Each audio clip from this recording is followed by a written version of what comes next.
आमच्या पक्षाचे आमदार आपल्याला कल्पना आहे की इंडिगोच्या बाबतीत ज्या पद्धतीनं मुंबई विमानतळावर किंवा पुण्याच्या विमानतळावर ज्या पद्धतीनं घोळ चालू आहे त्यामुळे अनेक आमदार तिथे आमच्या अडकले. शेवटी आता अनेक आमदार आमच्या पक्षाचे बाय रोड निघाले आहेत.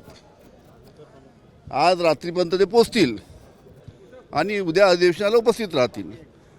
त्याच्यामुळे आमच्या पक्षातर्फे राष्ट्रवादी काँग्रेस पक्षातर्फे मी स्वतः आजच्या महाविकास आघाडीच्या पत्रकार परिषदेला उपस्थित होतो. दोन्ही राष्ट्रवादी एकत्रित निवडणुका लढण्यासंदर्भात सध्या खूप चर्चा आहे. अजित पवारांकडून तसा प्रस्ताव आला होता अंकुश काकडेंना पुणे संदर्भात. काय तथ्य याच्यामध्ये? असं आहे की आमच्या पक्षाच्या माध्यमातून पहिले सर्व पक्षाध्यक्षांना सांगण्यात आलं होतं, सर्व जिल्ह्याच्या प्रमुखांना, की तुमच्या जिल्ह्याची जी राजकीय परिस्थिती आहे त्यानुसार बसून तुम्ही योग्य तो निर्णय घ्या.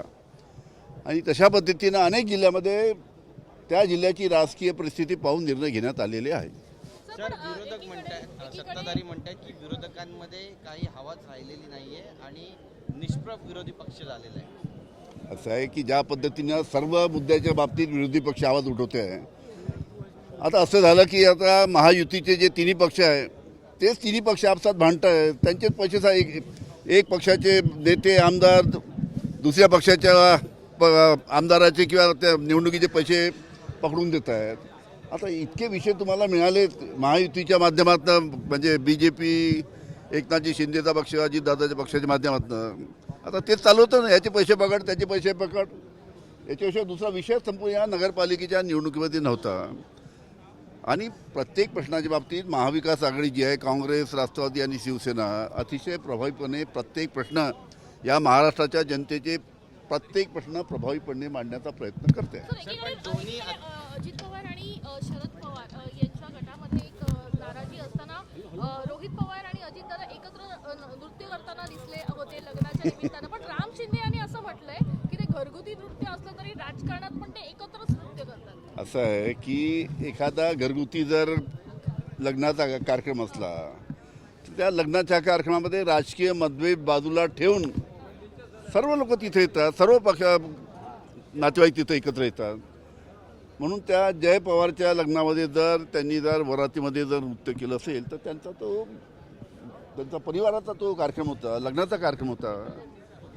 तिथे राजकीय मतभेद बाजूला ठेवून अशा कार्यक्रमाला उपस्थित राहावं लागतं. पिंपरी चिंचवडमध्ये जर 2024ला मी त्याचा बळी पडलो असं स्वतः राम शिंदे म्हणाले. पिंपरी चिंचवडमध्ये दोन राष्ट्रवादी एकत्र आले तर वरिष्ठ नेते म्हणून तुम्हाला ते मान्य असेल का?